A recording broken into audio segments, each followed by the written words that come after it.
Waalaikumsalam warahmatullahi wabarakatuh. Alhamdulillahirabbil alamin wassalatu wassalamu ala asrofil anbiya wal mursalin wa ala alihi washabihi ajmain amma ba'du. Puji syukur kita panjatkan kehadiran Allah Subhanahu wa taala karena atas berkat rahmat-Nya lah kita dapat melakukan praktik baik malam ini dalam keadaan sehat walafiat. Kita berharap praktik baik yang akan kita lakukan ini berjalan dengan baik. Sebelumnya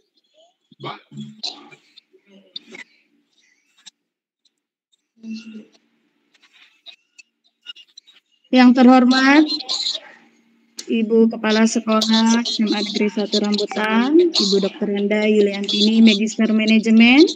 Yang kami hormati Bapak Ibu Wakil Kurikulum SMA Negeri 1 Rambutan. Yang kami hormati Bapak Ibu Guru SMA Negeri 1 Rambutan. Yang kami hormati juga Bapak Ibu Guru di luar dari SMA Negeri 1 Rambutan yang bersedia untuk bergabung bersama kami dalam Baper Praktik Baik Semantura pada malam ini. Baiklah Bapak Ibu, sebelum kita mulai ada beberapa pantun yang akan saya sampaikan. Jangan lupa bilang catat ya Bapak Ibu ya. Oke, pergi ke Palembang naik helikopter. Jangan lupa selamat datang di komunitas Baper untuk berbagi praktik baik Mantura. Oke, belajar dengan guru matematika. Setelah itu pulang ke rumah. Belum acara dibuka, mari bersama ucapkan basmalah. Bismillahirrahmanirrahim. Baiklah Bapak Ibu hadirin semuanya, selanjutnya pembacaan doa yang akan dipimpin oleh Bapak Juhartono. Kepada Bapak, silakan.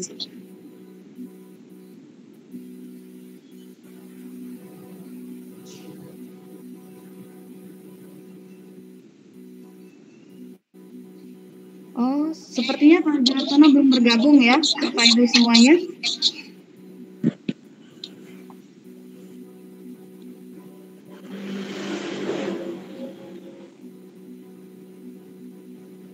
Baiklah, untuk pembacaan doa ini mungkin bisa Pak Herman, Pak.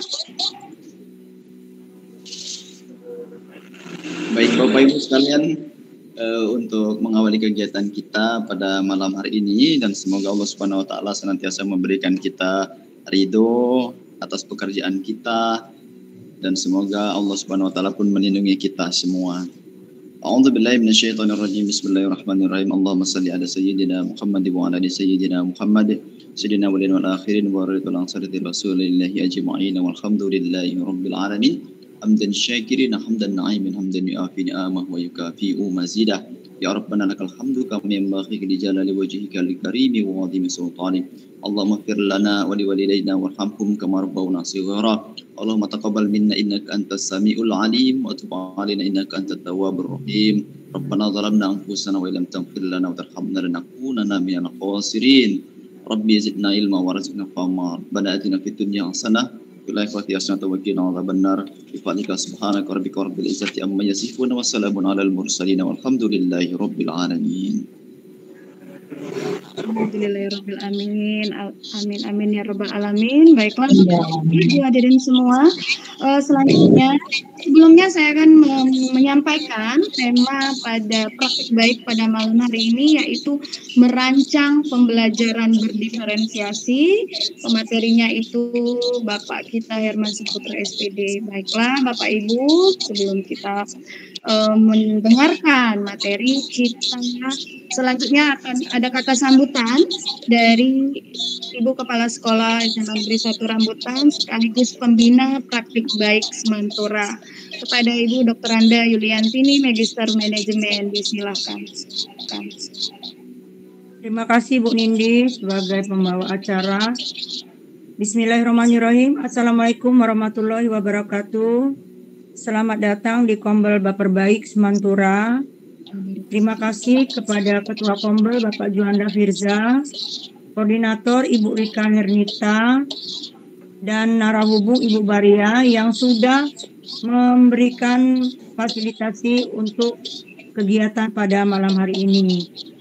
Alhamdulillah, kembali lagi kegiatan Kombel Baper Baik Semantura yang menjadi wadah komunitas belajar bersama, berkolaborasi secara terjadwal dan berkelanjutan dengan tujuan yang jelas serta terukur untuk meningkatkan kualitas pembelajaran sehingga berdampak pada hasil belajar siswa atau murid.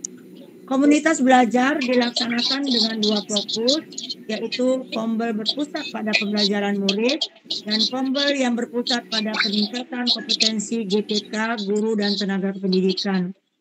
Untuk itu, Kombel Baper Baik Semantura terus akan berbagi dan menjadwalkan kegiatan Kombelnya sehingga pada malam hari ini dan kesempatan hari ini melakukan praktik baik yang dilakukan atau dibawakan oleh Bapak Herman Saputra, SPD, TGP Angkatan 10. Dengan topik adalah merancang pembelajaran berdiferensiasi. Pembelajaran berdiferensiasi adalah pembelajaran yang dimiliki oleh kurikulum Merdeka. Pendekatan ini merupakan pendekatan yang bertujuan untuk memberikan kebebasan kepada siswa dalam menentukan pola belajar mereka. Dalam pembelajaran berdiferensiasi, dasarnya adalah bahwa setiap siswa memiliki perbedaan kemampuan yang berbeda-beda. Kombel Baper Baik Semantura akan menjadwalkan atau menempatkan waktunya untuk mengoptimalisasi para guru yang ada di SMA Negeri 1 Rambutan dan juga guru-guru lain yang ada di luar wilayah SMA Negeri 1 Rambutan untuk sama-sama berinteraksi, berkolaborasi, berbagi informasi, dan meningkatkan pembelajaran khususnya pembelajaran berdiferensiasi. Semoga pertemuan pada malam hari ini akan memberikan wawasan dan pengetahuan yang luas tentang apa sebenarnya pembelajaran berdiferensiasi. Saya selaku pembina Kombel ini berharap kegiatan ini terus dijadwalkan, ditaati, diikuti, sehingga menjadi wadah yang benar-benar efektif dalam berbagi pelajaran. Wabillahi taufiq wal hidayah. Wassalamualaikum warahmatullahi wabarakatuh. Waalaikumsalam. Waalaikumsalam kita pada malam hari ini. Selanjutnya kita dengarkan kata sambutan dari Ketua Kombel kita, Praktik Baik Semantura ini, Bapak Juanda Firzal, SPG. Perlu kita ketahui, beliau adalah pengajar praktik, fasilitator, pembicara atau pemateri di berbagai workshop dan webinar sekaligus guru pamong PPG. Kepada Pak Juanda Firzal disilakan.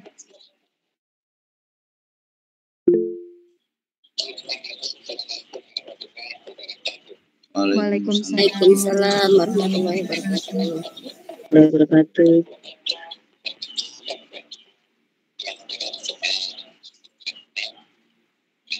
Nah, ini dia. Ada beberapa pertanyaan pemantik Bapak Ibu sekalian. Yang pertama, bagaimana pembelajaran berdiferensiasi itu menurut Bapak Ibu sekalian? Dan yang kedua, seberapa penting pembelajaran berdiferensiasi itu diterapkan di dalam kelas? Nah, silakan jika Bapak Ibu ada yang ingin berkomentar. Boleh pertanyaan yang pertama atau yang kedua? Boleh Bapak Ibu silakan memilih.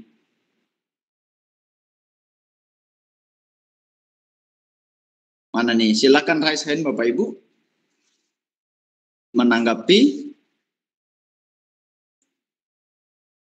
bagaimana pembelajaran berdiferensiasi menurut Bapak Ibu? Kemudian seberapa penting sih pembelajaran berdiferensiasi itu diterapkan di dalam kelas kita? Monggo silakan Bapak Ibu yang ingin berkomentar. Saya persilakan. Ya Bu Baria boleh silakan.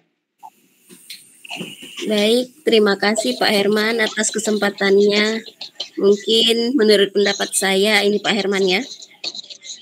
Menurut Iya, Bu. saya Monggo. pembelajaran berdiferensiasi itu adalah pendekatan yang sangat efektif yang dapat dilakukan oleh guru untuk dapat memenuhi kebutuhan belajar siswa beragam di kelas. Di era pendidikan yang semakin kompleks dan beragam ini, kita harus bisa menciptakan perubahan-perubahan baru agar siswa terpenuhi kebutuhan belajarnya. Itu menurut saya. Baik, terima kasih Ibu Baria ya. Kemudian Bapak Ibu yang kedua, ada yang ingin berpendapat? Seberapa penting sebetulnya pembelajaran berdiferensiasi itu diterapkan di kelas kita gitu? Penting apa tidak sih gitu? Dan mengapa pembelajaran berdiferensiasi itu kok kita bahas terus gitu ya? Silakan Bapak Ibu, ada yang ingin berkomentar lagi? Baik Ibu Yuli, silakan Bu Yuli. Kalau menurut saya, Pak Herman, pembelajaran berdiferensiasi itu penting diterapkan di kelas. Dasarnya apa? Karena setiap siswa itu memiliki karakteristik, tingkat kemampuan minat, dan gaya belajar yang berbeda-beda. Jadi saya pikir perlu. Merdeka belajar itu artinya bukan merdeka semerdeka-dekanya, tapi kita tetap harus memperhatikan perbedaan atau different-nya itu tadi yang bisa menumbuhkan satu kesatuan tujuan daripada materi yang akan kita ajarkan. Jadi buat saya perlu, sangat perlu. Tadi dasarnya adalah setiap siswa memiliki karakteristik, tingkat kemampuan, minat, dan gaya belajar yang berbeda-beda. Baik, terima kasih Bu Yuli ya, sepakat sekali ya bahwa memang pembelajaran berdiferensiasi itu sangat penting diterapkan di kelas, kata Bu Yuli gitu ya. Saya yakin Bapak Ibu sekalian juga sepakat dengan apa yang disampaikan oleh Ibu Yuli. Sebetulnya Bapak Ibu sekalian, pembelajaran berdiferensiasi itu hadir sebetulnya menjawab tantangan bahwa saat ini sekolah itu sudah menjadi sekolah inklusif, artinya sekolah untuk semua gitu ya. Nah, kalau dulu sebelum hadir kurikulum merdeka itu, pendekatan yang dipakai di kelas-kelas itu kita diwajibkan menggunakan pendekatan student center gitu ya. Pokoknya setiap mengajar kita harus menggunakan student center. Itu selalu kita pelajari di kegiatan perkuliahan, kemudian di kegiatan PPG dan lain sebagainya, itu harus menggunakan pendekatan student center gitu ya. Nah, ternyata setelah hadirnya sekolah inklusif gitu ya, kemudian terbit juga kurikulum merdeka, maka ada sesuatu hal yang kurang gitu. Ternyata anak-anak di kelas kita itu, Bapak Ibu sekalian, tidak cukup belajar dengan menggunakan student center saja, tetapi ada dinamika lain yang perlu kita pahami di kelas. Apa dinamikanya? Ternyata anak-anak kita itu memiliki ragam, ciri khas, minat gitu ya, kemampuan yang berbeda-beda yang sebagai seorang guru kita harus memahaminya agar pembelajaran yang kita berikan itu bisa sepenuhnya diterima oleh peserta didik kita gitu ya. Oleh karena itu Bapak Ibu sekalian, kita sebagai guru saat ini dengan ada hadirnya kurikulum merdeka, maka kita seharusnya sudah memahami dengan pembelajaran berdiferensiasi itu Bapak Ibu sekalian. Nah, saya lanjutkan Bapak Ibu. Berikutnya, ini ada sebuah ilustrasi ya. Mungkin Bapak Ibu bisa melihat di slide yang saya tampilkan. Ilustrasi ini, Ibu Renjana adalah guru kelas 3 SD dengan jumlah murid sebanyak 32 orang. Saat ini ia sedang mengerjakan materi tentang perkalian.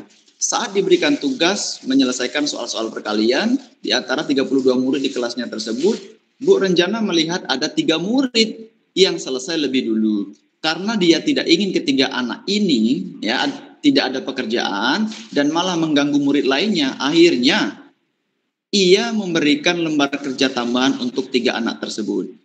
Jadi, jika anak-anak lain mengerjakan 15 soal perkalian, maka untuk 3 anak tersebut, Bu Renjana memberikan 25 soal perkalian. Artinya soalnya lebih banyak daripada anak-anak yang lainnya. Nah, berdasarkan ilustrasi tersebut, Bapak Ibu sekalian nih, saya minta lagi di pendapat Bapak Ibu sekalian, supaya kita nyambung gitu ya, belajar tentang pembelajaran berdiferensiasi ini.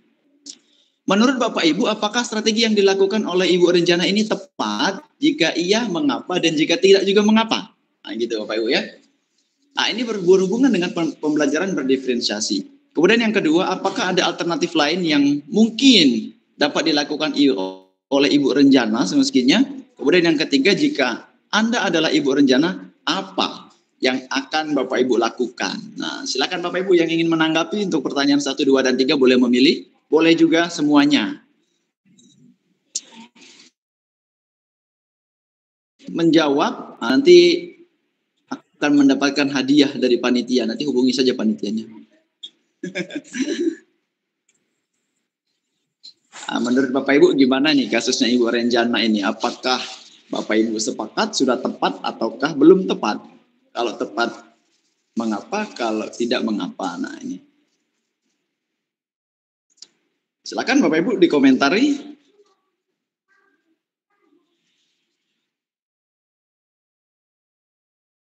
Belum ada yang berkomentar? Iya, Ibu Ragwan, silakan Bu Ragwan. Luar biasa nih Bu Ragwan nih. Oke, bismillahirrahmanirrahim. Assalamualaikum warahmatullahi wabarakatuh. Waalaikumsalam warahmatullahi wabarakatuh. Jadi pertanyaan yang pertama, apakah strategi yang dilakukan oleh Ibu Renjani tepat? Dan seperti alasannya.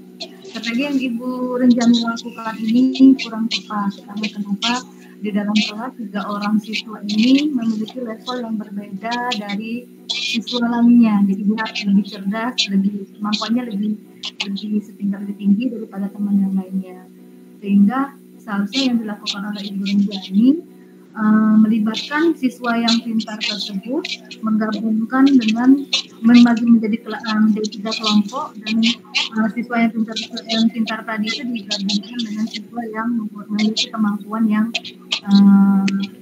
tidak begitu memiliki kemampuan yang lebih rendah dibandingkan mereka. Jadi siswa yang pintar ini justru kita libatkan untuk mengajari temannya, seperti itu mungkin Pak. Baik, terima kasih Bu Ragwan. Ya, kalau Ibu Ragwan berpandangan bahwa itu kurang tepat, alangkah lebih baiknya kalau anak yang pintar ini tadi apa ya Bu ya, semacam tutor sebaya gitu ya Bu Ragwan ya. Sehingga dia memberikan membantu teman-temannya di dalam melakukan proses pembelajaran gitu Bu Ragwan ya. Nah, inilah Bapak Ibu esensi dari kurikulum Merdeka sebetulnya. Kita sebagai guru itu Pak, sebagai pemimpin pembelajaran, kitalah yang paling tahu kondisi kelas kita itu seperti apa Bapak Ibu sekalian. Dan kita pun yang paling tahu apa saja kebutuhan dari murid-murid kita gitu. Boleh Bu Ragwan? Bapak Ibu yang lain apakah ada yang ingin berkomentar? Silakan.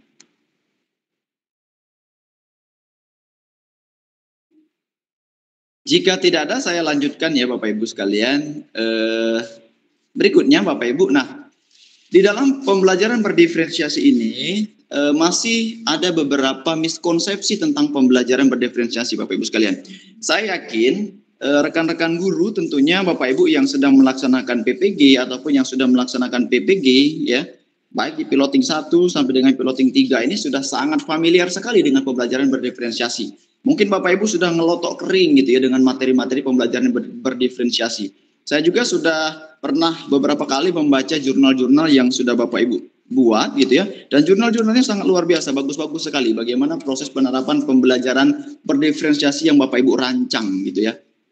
Nanti bolehlah nanti dibagi ya Bapak Ibu ya, dari beberapa rancangan pembelajaran berdiferensiasi yang sudah Bapak Ibu buat, nah, supaya kita sebagai guru mempunyai banyak sekali referensi dalam membuat rencana untuk rancangan pembelajaran berdiferensiasi ini. Nah, ini mungkin sekilas miskonsepsi yang sering terjadi Bapak Ibu ya, bahwa pembelajaran berdiferensiasi adalah ini Bapak Ibu bukan berarti guru itu harus mengajar dengan 32 cara yang berbeda untuk mengajar 32 orang murid ya. Kadang kita berpikir bahwa pembelajaran berdiferensiasi maka kita harus menghadirkan pembelajaran yang berbeda. Kalau murid kita ada 32 dan mereka punya 32 kebutuhan gitu ya. Maka kita sebagai seorang guru harus menghadirkan 32 cara untuk mengajarnya gitu ya. Nah, tidak seperti itu Bapak Ibu ya, ternyata pembelajaran berdiferensiasi tidak serumit itu gitu, tidak sesulit yang kita bayangkan gitu ya. Dan tidak juga semerawut begitu Bapak Ibu sekalian, sehingga kita bingung dalam merancang pembelajaran berdiferensiasi. Nah, kemudian Bapak Ibu, kita juga lihat nih ya, bukan pula berarti bahwa guru itu harus memperbanyak jumlah soal untuk murid yang lebih cepat bekerja dibandingkan dengan yang lain. Nah, artinya kasus yang sudah terjadi, yang sudah saya sampaikan di awal tadi memang benar apa yang disampaikan oleh Bu Ragwan, ternyata itu memang tidak relevan gitu ya. Nah, begitu juga pembelajaran berdiferensiasi bukanlah sebuah proses pembelajaran yang semerawut, yang gurunya kemudian harus membuat beberapa perencanaan pembelajaran sekaligus gitu ya. Di mana guru harus berlari ke sana kemari untuk membantu si A, si B, si C, dan seterusnya ya. Nah, guru tentunya bukanlah malaikat bersayap disampaikan di sini. Nah, artinya begini Bapak Ibu sekalian. Di dalam pembelajaran berdiferensiasi ya, kita harus mengubah pandangan dan pola pikir kita bahwa pembelajaran berdiferensiasi itu bukan perencanaan pembelajaran yang semerawut, yang sulit, yang susah gitu ya, yang kita bayangkan selama ini gitu ya. Bahwa kalau ada 32 murid berarti punya 32 keunikan, maka kita harus mengajar dengan cara 32 yang berbeda. Kan susah Bapak Ibu ya. Kadang kita dibenturkan dengan materi-materi yang sulit, malah kita juga harus mencari cara-cara yang sesuai dengan kebutuhan murid dengan jumlah murid yang banyak gitu ya.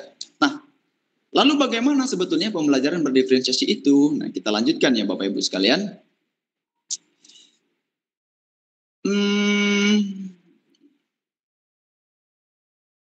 Di dalam merancang pembelajaran berdiferensiasi, Bapak Ibu sekalian, sebetulnya ada kurang lebih 3 langkah utama ya yang perlu kita lakukan. Apa saja langkah-langkah itu?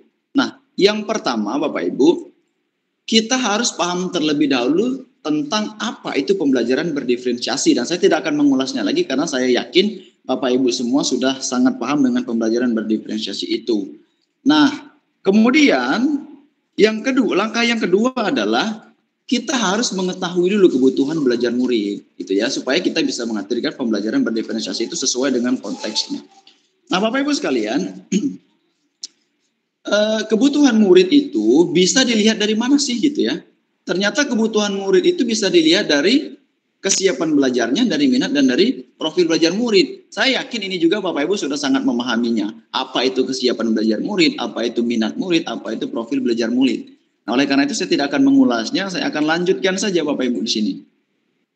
Menurut Bapak Ibu, bagaimana cara yang dapat dilakukan guru untuk mengidentifikasi ya kebutuhan belajar murid itu? Oke, saya sudah mendapat notifikasi. Nah, boleh Bapak Ibu berkomentar, bagaimana sih caranya yang dapat dilakukan guru untuk mengidentifikasi kebutuhan murid?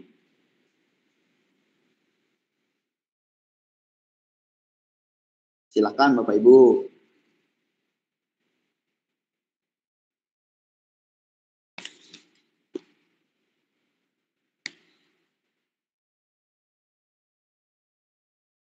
Nah, kita kembali ke sini ya Bapak Ibu ya. Di dalam mengidentifikasi kebutuhan murid, itu ada beberapa hal sebetulnya yang bisa kita lakukan Bapak Ibu sekalian. Nah, yang pertama apa? Mengamati perilaku murid di kelas gitu ya. Yang paling efektif adalah melakukan observasi Bapak Ibu sekalian. Nah, kemudian berikutnya apa? Setelah itu, selain melakukan observasi Bapak Ibu yang bisa dilakukan ya, yang kedua adalah melakukan assessment Bapak Ibu sekalian. Ya. Assessment, baik assessment diagnostik atau assessment awal Bapak Ibu. Nah, assessment diagnostik itu assessment yang dilakukan di awal semester biasanya ya.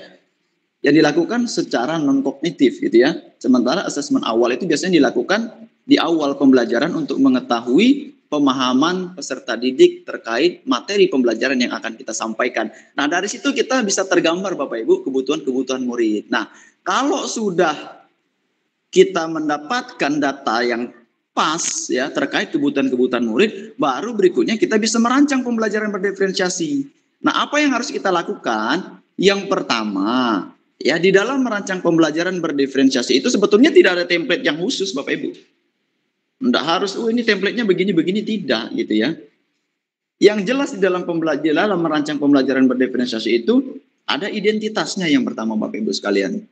Nah nanti saya akan tampilkan ya contoh rencana pembelajarannya atau modul ajarnya. Nah ini modul pembelajaran PKWU Bapak Ibu. Semoga bisa dilihat ya. Nah karena waktunya sudah tidak banyak lagi, saya percepat saja Bapak Ibu sekalian. Bapak Ibu sudah bisa melihat ini modul ajarnya? Sudah terlihat? Sepertinya belum ya. Tampil. Bisa, Tidak tampil, Pak.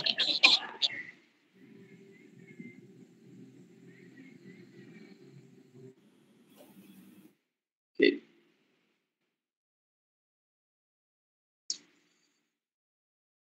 Nah, ini dia.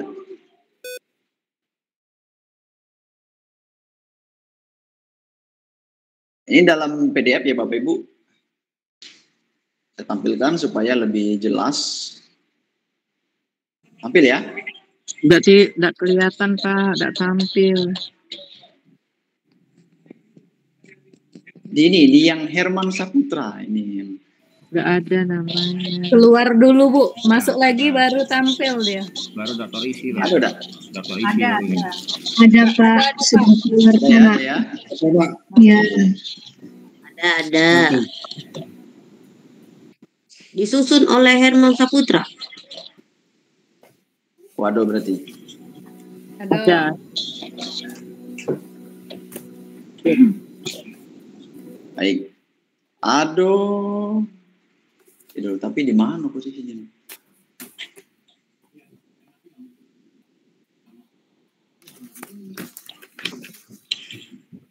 Sebentar Bapak Ibu.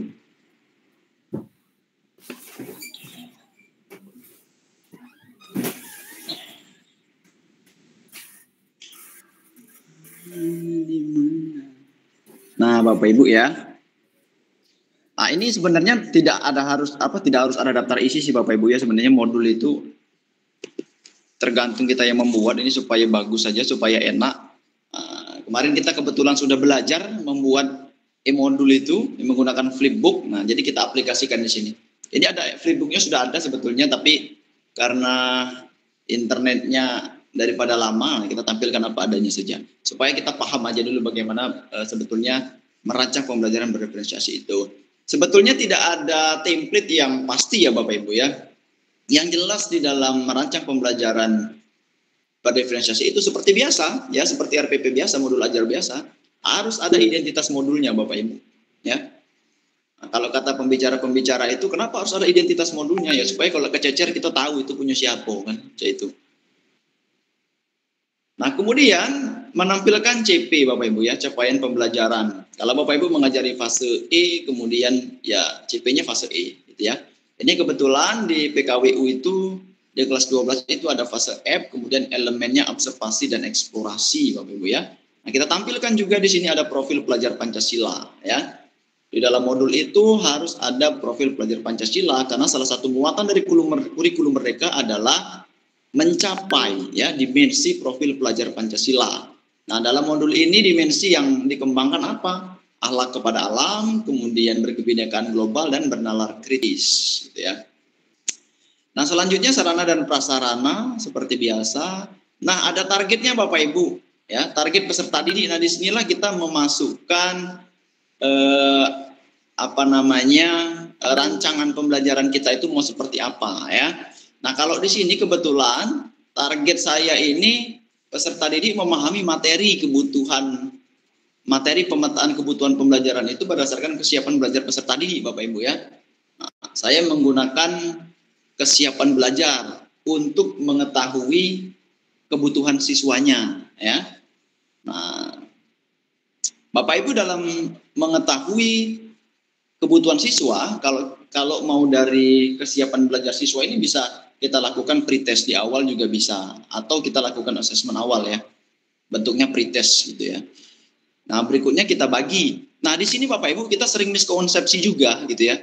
Kadang-kadang kalau kita membagi siswa itu ada yang siswa kemampuan rendah, kemampuan sedang, kemampuan tinggi gitu ya.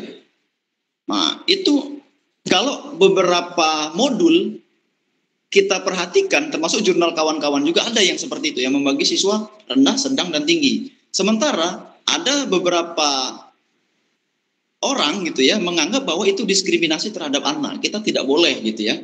Tidak boleh membagi-bagi, membeda-bedakan anak. Betul, saya sepakat dengan itu. Memang seharusnya kita tidak boleh membeda-bedakan anak gitu ya. Tetapi kalaupun Bapak Ibu punya strategi ya untuk mengelompokkan anak berdasarkan kesiapan belajarnya, yang belum paham, yang sudah paham, yang sangat paham, itu Bapak Ibu pasti punya alasan. Rata-rata alasan Bapak Ibu mengelompokkan peserta didik berdasarkan tingkatannya itu untuk mempermudah di dalam mengontrol ya atau mengajarkan gitu ya. Jadi Bapak Ibu bisa fokus dengan anak-anak yang kemampuannya masih, pemahamannya masih rendah gitu. Sementara yang tinggi Bapak Ibu tidak perlu strength lagi mengawasinya. Itu bisa diterima Bapak Ibu. Tapi tidak perlu diomongkan gitu ya. Oh ini kelompok kamu, ini kelompok yang tidak bisa, ini kelompok yang bisa, ini yang kelompok yang pintar. Nah itu tidak perlu. Kalau kita omongkan seperti itu maka yang terjadi adalah diskriminasi gitu.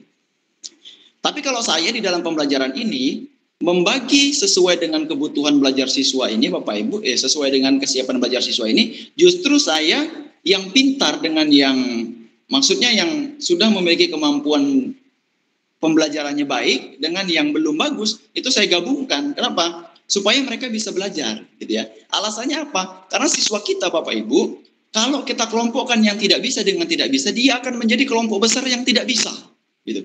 Bukannya belajar ini malah ngobrol, gitu ya. Artinya di kelas kita itu punya kebutuhan yang berbeda, gitu ya. Makanya saya tempatkan anak-anak yang bisa, mereka akan berkelompok dengan beberapa orang yang tidak bisa. Jadi dia akan ngajari gitu ya. Kalaupun dia belum bisa ngajari, minimal dia bekerja, kawan-kawan yang lain itu bisa melihat dan bisa mengikuti. Itu kalau di sekolah kita, di kelas kita Bapak Ibu ya, di kelas saya gitu ya. Itu yang saya perhatikan. Sehingga saya sering menggunakan tutorial seperti itu, anak-anak. Jadi tidak saya kelompokkan yang nggak bisa dengan nggak bisa, yang sedang dengan yang sedang gitu. Tapi justru saya mix gitu ya. Nah kemudian metode pembelajaran, nah ini bisa bervariasi sesuai dengan keahlian Bapak Ibu sekalian. Karena saya kalau lihat Bapak Ibu mengajar itu ada yang ahlinya menggunakan TPACK gitu ya. Kayak Bu Ana itu saya sering lihat pakai quizzes ya. Kemudian saya lihat Bu Baria itu sering menggunakan pembelajaran yang interaktif ya, pakai Kahoot gitu ya. Kalau Bu Nindi saya sering menggunakan permainan-permainan game gitu ya. Nah itu sesuai dengan keahlian dan kemampuan Bapak Ibu sekalian di dalam menginterpretasikan pembelajaran gitu ya. Pembelajaran seperti apa yang bisa membuat anak-anak tersebut bisa memahami materi kita, silakan Bapak Ibu ya. Ini waktunya berapa menit lagi Bu Baria? Habis Pak Herman, tapi tidak apa-apa. Sedikit lagi. Gimana Bapak Ibu? sedikit lagi. Sedikit lagi ya. Lanjut. Boleh sedikit lagi ya. Sambil rebahan tidak apa-apa ya. Saya lanjutkan. Kemudian di kompetensi inti itu seperti biasa Bapak Ibu ya. Kalau intinya tadi Bapak Ibu sudah tahu ya, kebutuhan muridnya sudah paham, murid itu butuhnya apa gitu ya. Kemudian kita kemas dengan model metode pembelajarannya yang sesuai ya, dicari sesuai dengan materinya. Kemudian saya sampaikan lagi tadi ya, untuk memetakan kebutuhan murid itu jangan bingung gitu ya. Mau pakai apa gitu jangan bingung. Apa yang Bapak Ibu butuhkan, apa yang murid butuhkan itu yang kita ambil gitu ya. Nah, saya langsung ke sini saja Bapak Ibu sekalian. Nah, di kegiatan mana ya? Nah, di kegiatan inti Bapak Ibu.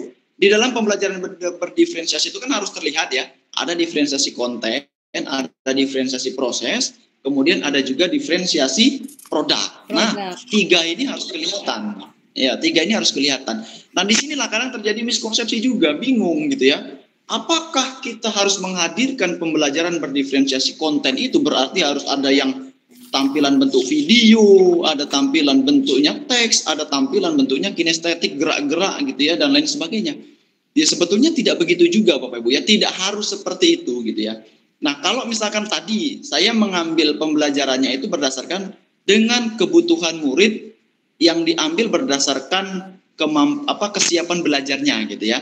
Nah, maka sebetulnya Bapak Ibu, saya tidak perlu menampilkan yang seperti tadi gitu ya. Saya cukup saja misalkan saya memberikan contoh ya.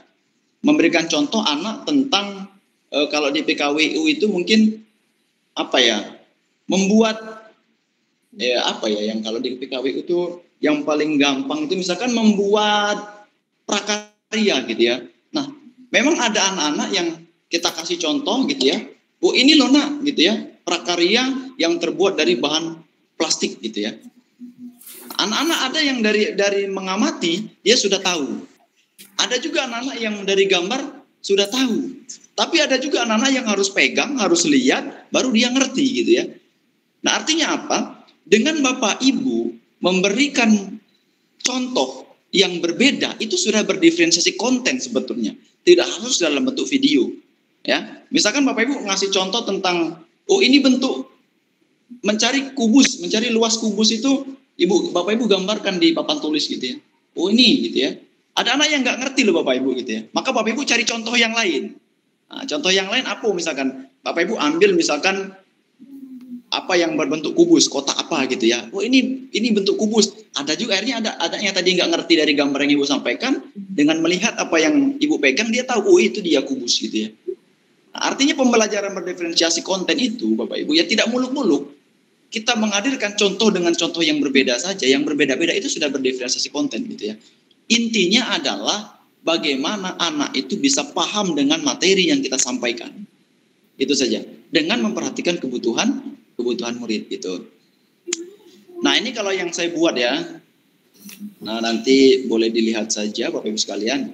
Kemudian ada diferensiasi kontennya ya. Gitu ya, karena pembelajarannya PKWU ini sangat kompleks. Nah, jadi bisa bentuk video, bisa buklet gitu ya. Nah, dan banyak macamnya juga. Bisa juga yang paling enak itu pembelajaran PKWU itu seharusnya berkunjung langsung gitu ya. Berkunjung langsung ke pabrik rempah-rempahnya gitu. Nah, itu paling enak. Nah, selain diferensi konten Bapak Ibu, ada diferensiasi proses ya. Bapak Ibu mengelompokkan siswa tadi berdasarkan tingkatan belajarnya ya. Itu sudah termasuk ke dalam diferensiasi proses. Gitu ya. Artinya terdapat proses di dalam pembelajaran itu yang membuat siswa itu aktif di dalam belajarnya. Sehingga anak-anak itu ngerti dengan materi yang kita sampaikan. Gitu ya. Tentu pelaksanaannya menggunakan model pembelajaran. Model pembelajarannya apa? Bebas, yang penting sesuai dan terintegrasi dengan pembelajaran berdiferensiasi gitu. Nah, lanjut Bapak Ibu sekalian, dan yang terakhir itu ada diferensiasi produk gitu ya. Kalau produk itu ya tentu saja anak-anak membuat produk itu jangan diarahkan ya. Semuanya besok kumpul dalam bentuk video, tidak. Kenapa? Karena ada anak yang nggak suka bikin video gitu ya. Tapi ada anak yang suka lebih menulis cerita gitu ya. Anak yang lebih suka menulisnya dalam bentuk laporan ya, dalam bentuk unjuk-unjuk kerja gitu ya. Nah, kalau di dalam pembelajaran ekonomi itu anak-anak misalkan disuruh berkunjung ke koperasi bikin laporan ya. Ada yang mereka bisa mengeksplorasi koperasi melalui video-video pembelajaran, mereka buat videonya gitu ya. Nah, dan dalam bentuk yang lain, bisa juga dalam bentuk mind mapping dan seterusnya Bapak Ibu sekalian. Jadi pembelajaran berdiferensiasi itu sebetulnya tidak rumit, tidak ribet gitu ya, tapi bisa kita laksanakan gitu. Nah mungkin itu saja lah Bapak Ibu sekalian ya. Saya yakin Bapak Ibu itu sebetulnya sudah paham semua, mungkin lebih paham dari saya gitu ya. Tapi karena saya yang dimandatkan untuk mengisi materi ini, ya mau tidak mau saya harus menyampaikan dan mengulanginya kembali Bapak Ibu sekalian. Nah, ini kira-kira modul yang sudah saya buat kemarin. Karena kemarin Pak Juanda menyontohkan pakai barcode, saya melok-melok pakai barcode juga. Nah, termasuk tanda tangannya saya barcodekan semua juga. Baik, Bapak Ibu sekalian, karena waktu kita sangat terbatas sekali, mungkin itu saja yang dapat saya sampaikan. Kalau terdapat kekeliruan dalam penyampaian saya, sekali lagi saya mohon maaf yang sebesar-besarnya, karena itu semua adalah keterbatasan ilmu saya di dalam memahami materi dan pembelajaran. Dan kalaupun ada lebihnya, itu semuanya datang dari Allah Subhanahu wa Ta'ala. Mari kita sharing Bapak Ibu, berbagi. Kalau saya ada yang salah mohon diluruskan, langsung disampaikan sehingga bisa saya perbaiki. Dan untuk perbaikan kita bersama di masa yang akan datang. Demikian, terima kasih Bapak Ibu. Saya wassalamualaikum warahmatullahi wabarakatuh. Saya kembalikan ke